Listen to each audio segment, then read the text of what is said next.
বধূ সেজে বাসর ঘরে বসে আছি। হঠাৎ পাশের রুম থেকে গঙ্গানির শব্দ শুনতে পেলাম। অবাক হয়ে ওইদিকে কান পাতলাম। গঙ্গানির শব্দ ক্রমশ ভারী হচ্ছে। শব্দটার সাথে আমি অত বেশি পরিচিত নয়, তবে শব্দ শুনে মনে হচ্ছে কোনো নারী বলছে, আহ জোরে, আরো জোরে। আমি চমকে উঠলাম। এই শব্দটা কোথা থেকে আসছে? ভালো করে কান পেতে শুনলাম আমার পাশের রুম থেকে এমন শব্দ আসছে। আমি বাসর ঘরে স্বামীর জন্য অপেক্ষা করছি। আজ আমার সাথে তুহিনের বিয়ে হয়েছে। তুহিনের বাবা বেঁচে নেই, একমাত্র বড় ভাই থাকে প্রবাসে। এই সংসারে আমার শাশুড়ি এবং আমার বড় যাকে নিয়ে তুহিনের সংসার। তুহিন ওনাকে আগামী মাসে প্রবাসে তার বড় ভাইয়ের কাছে চলে যাবে। তুহিন গেলে ওর বড় ভাই 5 বছর পর বিদেশ থেকে দেশে ফিরে আসবে। তাই তুহিনের মা তাড়াতাড়ি করে তুহিনকে বিয়ে করিয়েছেন। সন্ধ্যার সময় আমাকে ঘরে এনে তুহিন যে বের হয়েছে এখনো রুমে আসার নাম গন্ধ নেই। সেই থেকে বাসর ঘরে আমি একা বসে আছি। পাশের রুম থেকে গঙ্গানোর শব্দটা ক্রমশ বেড়ে চলেছে। একবার মনে মনে ভাবলাম আমার শাশুড়ি কিংবা বড় যা কেউ হয়তো বা নাক ডেকে ঘুমোচ্ছে, কিন্তু পরক্ষণে মনে আবার সন্দেহের দানা বাঁধলো। প্রশ্ন হচ্ছে, কেউ কি ঘুমোলে জোরে আর একটু জোরে এমন শব্দ করে? মনের ভেতর কিউরিসিটি কাজ করছে। ইচ্ছা করছিল রুম থেকে বের হয়ে একবার দেখি, কিন্তু আমি নতুন বউ। এই বাসার কোনো রুম সম্পর্কে আমার আগে কোনো ধারণা নেই। কোন রুমে কে থাকে সেটাও জানি না। শুধু এইটুকু জানি এ বাসায় পুরুষ লোক বলতে শুধু আমার স্বামী তুহিন ছাড়া আর কেউ নেই। বড় যে ছোট্ট একটা মেয়ে রয়েছে, সে আমার শাশুড়ির সাথে ঘুমোয়। এদিকে প্রচন্ড পানির তেষ্টা পেয়েছে, তাই মনে মনে ভাবলাম রুম থেকে বের হয়ে পানিও পান করব। সাথে এই শব্দটা কোথা থেকে আসছে সেটাও দেখে আসবো। যেমন ভাবনা তেমনই কাজ। আমি বাসর ঘর থেকে নেমে শব্দের উৎস খুঁজতে বের হয়ে গেলাম। রুম থেকে বের হয়ে এদিক ওদিক তাকালাম, কোথাও কেউ নেই। শুনশান নীরবতা। দরজার সামনে আসতেই শব্দটা আরো জোরে শুনতে পেলাম। আমার পাশের রুম থেকেই শব্দটা আসছে। শব্দের সূত্র ধরে দরজার সামনে এসে দাঁড়ালাম। ভয়ে ভয়ে দরজায় হাত দিলাম। বুঝতে পারলাম দরজাটা ভেতর থেকে আটকানো। এবার আমি দুজনের নিঃশ্বাসের শব্দ শুনতে পেলাম। ক্রমশ শরীরটা ভারী হয়ে আসছে। হালকা হালকা কাঁপুনি অনুভব করলাম। খুব ভয় লাগছে। না জানি ভেতরে কি হচ্ছে। আলতো করে দরজাটা ধাক্কা দিলাম। ভেতর থেকে আটকানোর কারণে দরজাটা খুলল না। শব্দটা ভালো করে শোনার জন্য দরজার সাথে কান লাগিয়ে দিলাম। হঠাৎ মাথায় যেন আকাশ ভেঙে পড়ল। ভেতরে একটা পুরুষ লোকের কণ্ঠস্বর শুনতে পেলাম। পুরুষ লোকটি বলছে, একটু সহ্য করো, এক্ষুনি হয়ে যাবে। গলা শুকিয়ে কাঠ হয়ে এলো। মনের মধ্যে নানা প্রশ্ন উকিঝুঁকি দিতে লাগলো। এই রুমে কারা? ওরা ভেতরে কি করছে? কিউরিসিটিটা দ্বিগুণ মাত্রায় বেড়ে গেল। ভেতরে কি হচ্ছে সেটা দেখার জন্য নানাভাবে চেষ্টা করলাম। হঠাৎ দরজায় ছোট্ট একটা ছিদ্র দিয়ে যা দেখলাম তা দেখার জন্য আমি মোটেও প্রস্তুত ছিলাম না। ভেতরে দেখলাম আমার সদ্য বিয়ে করা স্বামী তার বড় ভাইয়ের বউয়ের সাথে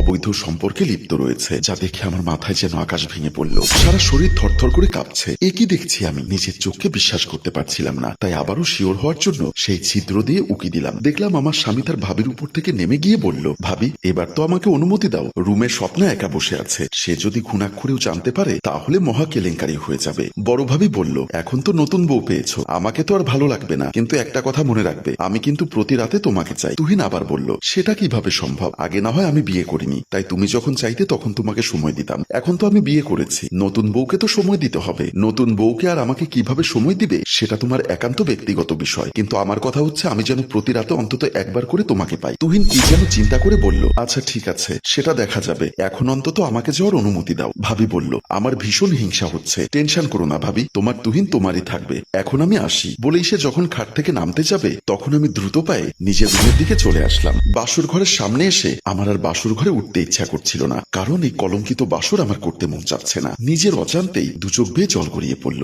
আমার কি অপরাধ ছিল? কেন আমাকে এরকম একটা দুশ্চরিত্র ছেলের সাথে আমার বাবা বিয়ে দিল? বাবারও বা দোষ কিসের? কন্যাদায়গ্রস্ত পিতা, পয়সাওয়ালা পাত্র পেলে যে কোনো বাবাই চোখ বন্ধ করে তার মেয়েকে তার হাতে তুলে দেয়। ছেলের অতীত সম্পর্কে তেমন ঘাটাঘাটি করে না। আমাদের এই সমাজে বিয়ের আগে একটা মেয়ের সম্পর্কে যতটা খোঁজ খবর নেয়, ছেলের সম্পর্কে অতটা নেয় না। আমার বেলায়ও তাই হয়েছে। সম্পূর্ণ অজানা একটা ভবিষ্যৎ নিয়ে আমার জীবনটা শুরু হলো। জানি না এই পরিবেশে নিজেকে কতটা খাপ খাইয়ে নিতে পারবো। চিৎকার করে কাঁদতে ইচ্ছা করছিল, কিন্তু সেটা সম্ভব না। এমন সময় দেখলাম ক্লান্ত শ্রান্ত হয়ে তুহিন আমার সামনে এসে দাঁড়ালো। কাপা কাপা গলায় বলল, বাসর ঘরের বাইরে দাঁড়িয়ে আছো যে? আমি কোনো কথা না বলে তার দিকে একটু তাকালাম। আমার চোখের জল তার দৃষ্টি এড়াতে পারেনি। তাই সে প্রশ্ন করলো, বাবার কথা মনে পড়ছে তাই কাঁদছো বুঝি? এবারও আমি কোনো উত্তর দিলাম না, শুধু ফ্যাল ফ্যাল করে তার দিকে তাকিয়ে আছি। মনে মনে ভাবছি, এত বড় একটা কাণ্ড ঘটিয়ে এসে লোকটি কত অবলীলায় আমার সামনে দাঁড়িয়ে ভালো মানুষের অভিনয় করছে। পাপ করার পরেও মানুষের ভেতর যে অনুতাপ হয় না, সেটাই প্রথম লক্ষ্য করলাম। আমাকে চুপচাপ তার দিকে তাকিয়ে থাকতে দেখে আবার বলল, সরি, আমার একটু লেট হয়ে গেল।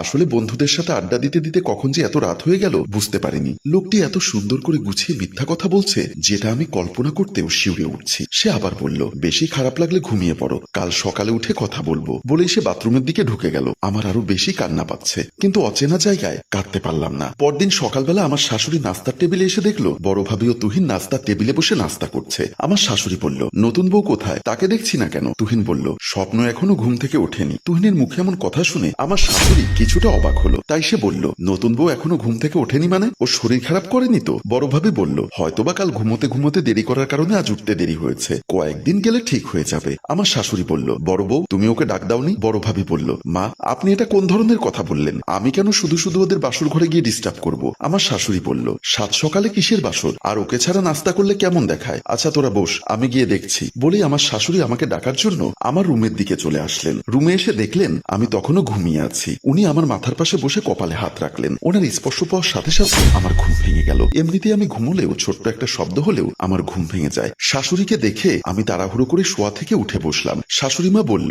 শরীর খারাপ করলে আরেকটু ঘুমো। আমি হাই তুলতে তুলতে বললাম, না মা, শরীর খারাপ করছে না, রাত করে ঘুমানোর কারণে কখন সকাল হয়ে গেছে বুঝতে পারিনি। আচ্ছা তাড়াতাড়ি ফ্রেশ হয়ে এসো, একসাথে নাস্তা করব। বলে আমার শাশুড়ি চলে গেলেন। সত্যি কথা বলতে গতকালকে রাত্রের ঘটনার কারণে আমি সারা রাত ঘুমোতে পারিনি, তাই কখন সকাল হলো সেটা আমি বুঝতে পারিনি। মনে মনে ভাবতে লাগলাম, সারাটা জীবন কি আমার এভাবেই যাবে? মানুষ বাসর রাতে স্বামীর সাথে কতই মধুর আলাপন করে, আর আমার বাসর রাতটা গেল দুঃসহ যন্ত্রণায়। গতকাল রাত্রে যেটা আমি দেখেছি সেই দুঃসহ স্মৃতি নিয়ে কি সারা জীবন আমাকে এভাবে কাটাতে হবে? তারপরও নিজেকে স্বাভাবিক করে ফ্রেশ হওয়ার জন্য উঠে গেলাম। এর কয়েকদিন পরের ঘটনা। শ্বশুর বাড়িতে এসেই প্রথম আমি ছাদে এসেছি কাপড় শুকোতে দিতে। আগে থেকেই একটা 13-14 বছরের মেয়ে ছাদে কাপড় শুকাতে দিচ্ছিল আর চোখ করে আমার দিকে তাকাচ্ছিল। এ কদিন আমি মেয়েটিকে দেখিনি। আমাকে তুহিন বিয়ে করে বাসায় আনার পর এই বিল্ডিং এর অনেক ভাড়াটি আমাকে দেখতে এসেছিল, কিন্তু সেখানেও এই মেয়েটিকে আমি খেয়াল করিনি। মেয়েটি বারবার আমাকে আর চোখে দেখছে দেখে নিজে থেকেই তাকে প্রশ্ন করলাম, তোমার নাম কি? মেয়েটি এদিক ওদিক তাকিয়ে আমাকে বলল, আমার নাম তানিশা। তোমাদের বাসা কি এই বিল্ডিং এ? হ্যাঁ, এই বিল্ডিং এর 4র্থ তলায় আমাদের বাসা। আমার বিয়েতে তো তোমাকে দেখিনি, দাওয়াত না দিলে কিভাবে বিয়েতে যাব? কথাটি শুনে আমার কেমন জানি খটকা লাগলো। সাধারণত একটা বিল্ডিং এ কারো বিয়ে হলে সেই বিল্ডিং এর সকল ভাড়াটিয়াকে বিয়েতে দাওয়াত দেয়, তাহলে ওদের দাওয়াত দিল না কেন? নাকি অন্য কোনো সমস্যা রয়েছে? আমাকে এভাবে চুপচাপ থাকতে দেখে মেয়েটি বলল, আপনি যে আমার সাথে কথা বলছেন এটা যদি আপনার স্বামী কিংবা শাশুড়ি কেউ জানে আপনাকে পিটাবে। ওর মুখে এমন কথা শুনে আমি আরো বেশি আশ্চর্য হলাম, তাই অবাক হয়ে প্রশ্ন করলাম, তোমার সাথে কথা বললে আমাকে পেটাবে কেন? কারণ আমি আপনার স্বামী এবং আপনার বড় জায়ের চরম শত্রু। আমি অবাক হয়ে বললাম, তুমি ওদের শত্রু হতে যাবে কেন? মেয়েটি এবার কিছুক্ষণ চুপ করে থাকলো, কিছু একটা আমার থেকে লুকোনোর চেষ্টা করলো। আমি বললাম, সমস্যা নেই, তুমি আমাকে সব বলতে পারবে, আমি কাউকে কিছু বলবো না। মেয়েটি তারপরও ইতস্ত বোধ করছে, তাই আমি তাকে আবারও সাহস দিয়ে বললাম, প্লিজ বোন, তুমি আমার কাছ থেকে কোনো কিছু লুকিও না, দয়া করে আমাকে বলো কেন আমার স্বামী এবং বড় ভাবি তোমাকে পছন্দ করে না। মেয়েটি এবার কাপা কাপা গলায় বলল, এই কথা যদি আমি আপনাকে বলি এবং সেটা যদি আপনার শাশুড়ি জানতে পারে তাহলে নিশ্চিত আমার বাবাকে বলে আমাকে মার খাওয়াবে। সমস্যা নেই, তুমি আমাকে বলো, আমি কাউকে বলবো না। তারপর মেয়েটি এদিক ওদিক তাকিয়ে বলল, হ্যালো ভিউয়ার্স, মেয়েটি কি বলল সেটা যদি জানতে হয় তাহলে আপনাদের অপেক্ষা করতে হবে আগামী পর্বের জন্য, এবং অবশ্যই কমেন্ট বক্সে গিয়ে লিখতে হবে দ্বিতীয় পর্ব চাই। মনে রাখবেন, যে গল্পের ভিউজ, কমেন্টস এবং শেয়ার কম হয় আমরা সেই গল্পের পরবর্তী পর্ব তৈরি করি না। তাই উক্ত গল্পের দ্বিতীয় পর্ব দেখতে চাইলে অবশ্যই গল্পটি এক্ষুনি আপনাদের ফেসবুকে শেয়ার করে দিন। এতক্ষণ ধরে আমাদের গল্পটি দেখার জন্য আপনাকে অসংখ্য ধন্যবাদ। গল্পটির চিত্রগ্রহণ মোস্তফা কামাল, পরিচালনায় মোশাররফ হোসেন মৃদুল এবং সম্পাদনায় মোজাম্মেল হোসেন সাকিব। ধন্যবাদ।